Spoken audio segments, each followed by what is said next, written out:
There are a couple of new books out on the market that are causing some attention because they are calling for the elimination of wheat and bread from our diets. One of our viewers wants to know my opinion. Well, it's a very provocative look at eliminating the wheat and how wheat, if you do eliminate it from your diet, the books suggest you can lose weight and reverse a whole host of health problems. There's some extraordinary and very convincing sounding claims about the dangers of wheat, even though wheat has always been considered the staff of life.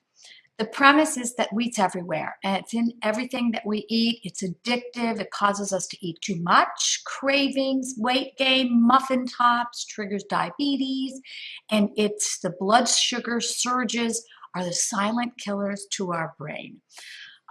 The rules of these books essentially are eliminate wheat in all its form. You'll get at the gluten and you'll all different kinds of barley and rye, and those are all eliminated, and so are gluten-free products. Now, my opinion, it's true, wheat is found abundantly in foods that we eat, and we probably eat too much of it, especially the refined kind. But whole grains, whole wheat, whole oats, those are all good for you, and I would not recommend eliminating them. You can't blame the obesity epidemic on wheats and carbohydrates like sugars. Granted, they contribute, but what has caused obesity is sedentary lifestyles and eating too much of everything. So it's not just wheat and sugars. Granted, they have a role, but it's just too many calories in general.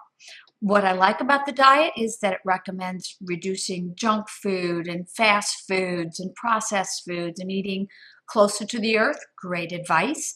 But if you follow this kind of diet, you're at risk for some nutritional deficiencies. So you really need to check it out with your doctor or your dietitian to make sure you're not going to fall prey to those nutrients. And according to the Journal of Cereal Science, they found that there isn't enough evidence to support many of the claims that are in this book, including the link to obesity. So I think it's best-selling, but yet not based on a body of evidence.